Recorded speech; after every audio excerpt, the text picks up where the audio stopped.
અત્યંત સ્નેહિલ મિત્ર, ભારતના પ્રધાનમંત્રી, ભારતને વિકસિત ભારત બનાવવા માટે કૃત સંકલ્પ एकमात्र राष्ट्रभक्त माननीय नरेंद्र भाई मोदी ने आ अमायिक माइक आप पूछो बोलवा माटे मैं आमंत्रित करता हूं माननीय प्रधानमंत्री नरेंद्र भाई मोदी को। हाँ, पहले पुस्तकों का लोकार्पण हो जाए, फिर प्रधानमंत्री का वक्तव्य होगा। अष्टाध्यायी पर यह पुस्तक केवल 25 पृष्ठ की पुस्तक जो 9,000 पृष्ठों में है। इदानीं लोकार्पणं कुरुते प्रधानमंत्री मदीयानां त्रयाणां पुस्तकानां। भद्रं कर्णेभिः शृणुयाम देवा भद्रं पश्येमाक्षभिर्यजत्राः। हाँ, आप करिए, मैं मंत्र बोल रहा हूं। भद्रं कर्णेभिः शृणुयाम देवा भद्रं पश्येमाक्षभिर्यजत्राः। स्थिरैरङ्गैस्तुष्टुवागुंसस्तनूभिर्व्यसे महिदेवहितं जदायुः। अउणऋद्रिक एवं अयौ छैवर्लण्यं गणनम जभे घरदश जब गर्दश खप छटे तो कभे सत्सर हल। पुस्तकानां लोकार्पणं जातम् इदानीं श्रोतु कामाभजं। जी, अब आपका वक्तव्य।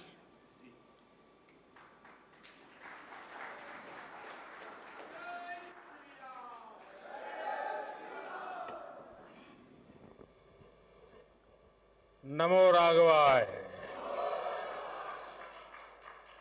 नमो राघवाय।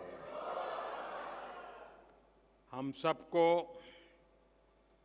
आशीर्वाद देने के लिए उपस्थित पूजनीय जगतगुरु श्री रामभद्राचार्य जी,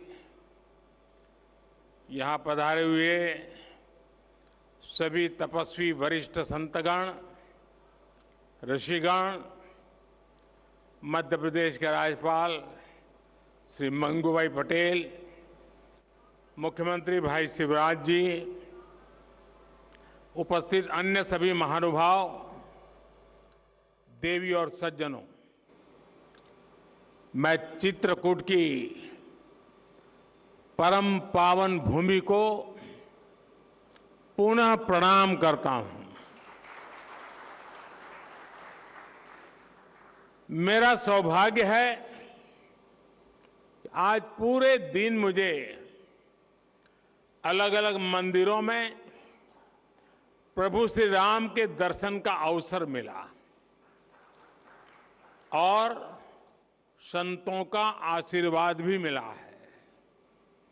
विशेषकर जगतगुरु रामभद्राचार्य जी का जो स्नेह मुझे मिलता है वो अभिभूत कर देता है।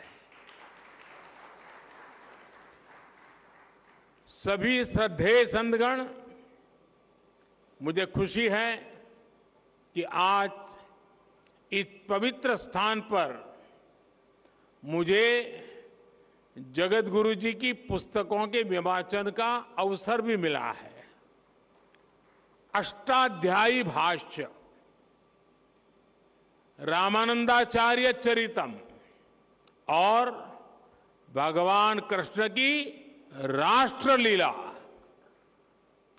ये सभी ग्रंथ भारत की महान ज्ञान परंपरा को और समृद्ध करेंगे। मैं इन पुस्तकों को जगतगुरु जी के आशीर्वाद का एक और स्वरूप मानता हूं। आप सभी को मैं इन पुस्तकों के विमोचन पर बधाई देता हूं। मेरे परिवारजनों, अष्टाध्यायी भारत के भाषा विज्ञान का, भारत की बौद्धिकता का और हमारी शोध संस्कृति का हजारों साल पुराना ग्रंथ है। कैसे एक एक सूत्र में व्यापक व्याकरण को समेटा जा सकता है, कैसे भाषा को संस्कृत विज्ञान में बदला जा सकता है, महर्षि पाणिनि की हजारों वर्ष पुरानी रचना इसका प्रमाण है। आप देखेंगे दुनिया में इन हजारों वर्षों में कितनी ही भाषाएं आई और चली गई।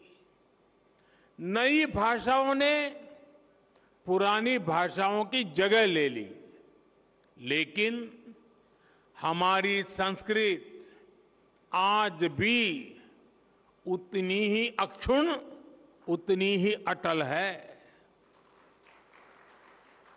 संस्कृत समय के साथ परिष्कृत तो हुई, लेकिन प्रदूषित नहीं हुई। इसका कारण संस्कृत का परिपक्व व्याकरण विज्ञान है। केवल 14 माहेश्वर सूत्रों पर टिकी यह भाषा हजारों वर्षों से शस्त्र और शास्त्र दोनों ही विधाओं की जननी रही है। संस्कृत भाषा में ही ऋषियों के द्वारा वेद की ऋचाएं प्रकट हुई है। इसी भाषा में पतंजलि के द्वारा योग का विज्ञान प्रकट हुआ है। इसी भाषा में धन्वंतरी और चरक जैसे मनुष्यों ने आयुर्वेद का सार लिखा है। इसी भाषा में कृषि पराशर जैसे ग्रंथों ने कृषि को श्रम के साथ साथ शोध से जोड़ने का काम किया है। इसी भाषा में हमें भारत भूमि के द्वारा नाट्य शास्त्र और संगीत शास्त्र का उपहार मिला है। इसी भाषा में कालिदास जैसे विद्वानों ने साहित्य के सामर्थ्य से विश्व को हैरान किया है। और इसी भाषा में अंतरिक्ष विज्ञान, धनुर्वेद और युद्ध कला के ग्रंथ भी लिखे गए हैं। और ये तो मैंने केवल कुछ ही उदाहरण दिए हैं। ये लिस्ट इतनी लंबी है कि आप एक राष्ट्र के तौर पर भारत के विकास का जो भी पक्ष देखेंगे उसमें आपको संस्कृत के योगदान के दर्शन होंगे। आज भी दुनिया की बड़ी बड़ी यूनिवर्सिटीज में संस्कृत पर रिसर्च होती है। अभी हमने ये भी देखा है कि कैसे भारत को जानने के लिए लिथुआनिया देश की राजदूत ने भी संस्कृत भाषा सीखी। यानी संस्कृत का प्रसार पूरी दुनिया में बढ़ रहा है। साथियों, गुलामी के 1000 साल के कालखंड में भारत को तरह तरह से जड़ों से उखाड़ने का प्रयास हुआ। इन्हीं में से एक था संस्कृत भाषा का पूरा विनाश।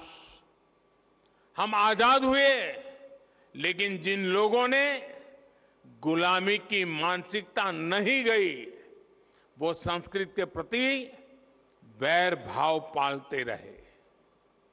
कहीं कोई लुप्त भाषा का कोई शिलालेख मिलने पर ऐसे लोग उसका महिमा मंडन करते हैं, लेकिन हजारों वर्षों से मौजूद संस्कृत का सम्मान नहीं करते। दूसरे देश के लोग मातृभाषा जाने तो ये लोग प्रशंसा करेंगे, लेकिन संस्कृत भाषा जानने को ये पिछड़ेपन की निशानी मानते हैं। इस मानसिकता के लोग पिछले 1000 साल से हारते आ रहे हैं और आगे भी कामयाब नहीं होंगे। संस्कृत केवल परंपराओं की भाषा नहीं है, ये हमारी प्रगति और पहचान की भाषा भी है। बीते 9 वर्षों में हमने संस्कृत के प्रसार के लिए व्यापक प्रयास किए हैं। आधुनिक संदर्भ में अष्टाध्यायी भाष्य जैसे ग्रंथ इन प्रयासों को सफल बनाने में बड़ी भूमिका निभाएंगे। मेरे परिवारजनों, रामभद्राचार्य जी हमारे देश के ऐसे संत हैं जिनके अकेले ज्ञान पर दुनिया की कई यूनिवर्सिटीज स्टडी कर सकती है।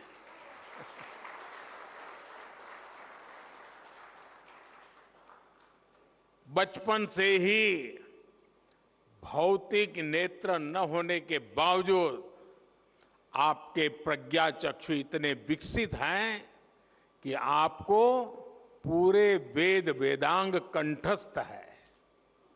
आप सैकड़ों ग्रंथों की रचना कर चुके हैं।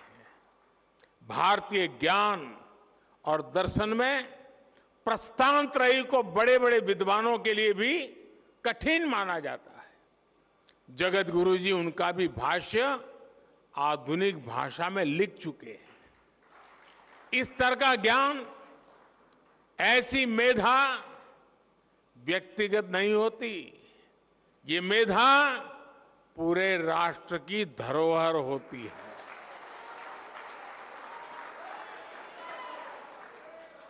और इसलिए हमारी सरकार ने 2015 में स्वामी जी को पद्म विभूषण से सम्मानित किया था। साथियों, स्वामी जी जितना धर्म और अध्यात्म के क्षेत्र में सक्रिय रहते हैं, उतना ही समाज और राष्ट्र के लिए भी मुखर रहते हैं। मैंने जब स्वच्छ भारत अभियान के 9 रत्नों में आपको नामित किया था, तो वो जिम्मेदारी भी आपने उतनी ही निष्ठा से उठाई थी। मुझे खुशी है कि स्वामी जी ने देश के गौरव के लिए जो संकल्प किए थे वो अब पूरे हो रहे हैं। हमारा भारत अब स्वच्छ भी बन रहा है और स्वस्थ भी बन रहा है। मां गंगा की धारा भी निर्मल हो रही है। हर देशवासी का एक और सपना पूरा करने में जगत गुरु रामभद्राचार्य जी की बहुत बड़ी भूमिका रही है। अदालत से लेकर अदालत के बाहर तक जिस राम मंदिर के लिए आपने इतना योगदान दिया, वो भी बनकर तैयार होने जा रहा है। और अभी 2 दिन पूर्व ही मुझे अयोध्या में श्री राम जन्मभूमि तीर्थ क्षेत्र ट्रस्ट द्वारा प्राण प्रतिष्ठा समारोह में शामिल होने का निमंत्रण मिला है। इसे भी मैं अपना बहुत बड़ा सौभाग्य मानता हूं। सभी संतगण आजादी के 75 वर्ष से आजादी के 100 वर्ष के सबसे अहम कालखंड को, यानी 25 साल, देश जो अब उसे अमृतकाल के रूप में देख रहा है। इस अमृतकाल में देश विकास और अपनी विरासत को साथ लेकर चल रहा है। हम अपने तीर्थों के विकास को भी प्राथमिकता दे रहे हैं।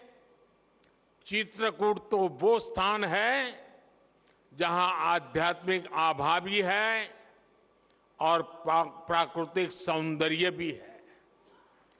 45,000 करोड़ रुपए की केन बेतवा लिंक परियोजना हो, बुंदेलखंड एक्सप्रेस वे हो, डिफेंस कॉरिडोर हो, ऐसे प्रयास इस क्षेत्र में नई संभावनाएं बनाएंगे। मेरी कामना और प्रयास है चित्रकूट विकास की नई ऊंचाइयों पर पहुंचे। एक बार फिर पूज्य जगत गुरु श्री रामभद्राचार्य जी को मैं आदरपूर्वक प्रणाम करता हूं। उनके आशीर्वाद हम सबको प्रेरणा दे, शक्ति दे, और उनका जो ज्ञान का प्रसाद है वो हमें निरंतर मार्गदर्शन करता रहे। इसी भावना को प्रकट करते हुए मैं हृदय से आप सबका बहुत बहुत धन्यवाद करता हूं। जय श्री राम। ओम आब्रह्मन् ब्राह्मणो ब्रह्म वर्चसी जायता महाराष्ट्रे राजन्यः सूरैकव्योति व्याधि महारथो जायताम दोग्धिर्धेनुर्बोधानड्वानाशो सप्ति पुरंध्रजोखा जिष्णुरथेष्टा सभेयो जुवास्य यजमानस्य वीरो जायताम निकामे निकामे न पर्जन्यो बरकतु फलवत्यो न ओखदय पच्यन्ताम योगक्षेमो न कल्पताम इति संस्कृत राष्ट्रगीतम। धन्यवाद माननीय प्रधानमंत्री जी। माननीय प्रधानमंत्री जी, आपने पूज्य गुरुदेव के समग्र व्यक्तित्व को आप बड़ी गहराई से जान रहे हैं। आपने अपने भाषण में उसे रेखांकित भी किया। हम सभी, और आपने कहा कि 2015 में आपने पूज्य गुरुदेव के इस समग्र व्यक्तित्व का मूल्यांकन करके पद्म विभूषण सम्मान भी से उन्हें सम्मानित किया।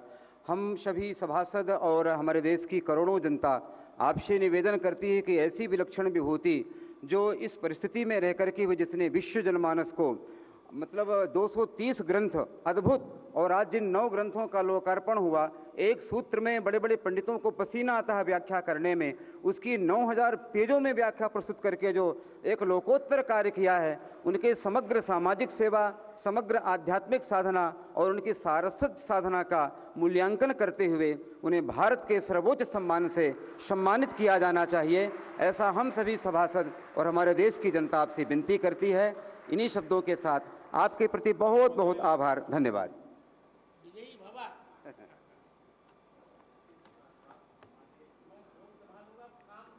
मैं अत्यंत सम्मान के साथ आज के इस समारोह में पधारे माननीय प्रधानमंत्री जी का तुलसी पीठ की ओर से, चित्रकूट की जनता की ओर से बहुत बहुत आभार व्यक्त करता हूं कि उन्होंने अपना अमूल्य समय हमें प्रदान किया, पावन सानिध्य प्रदान किया। हम सभी अत्यंत अभिभूत हैं। हम आभारी हैं अपने माननीय राज्यपाल श्रीमान मंगू भाई पटेल जी का। हम आभारी हैं अपने परम प्रिय यशस्वी मुख्यमंत्री आदरणीय श्री शिवराज सिंह जी चौहान का, जिन्होंने अपनी पावन उपस्थिति से। तो आप देख रहे थे सीधा प्रसारण चित्रकूट के तुलसी पीठ से, जहां प्रधानमंत्री नरेंद्र मोदी ने राम भद्राचार्य महाराज की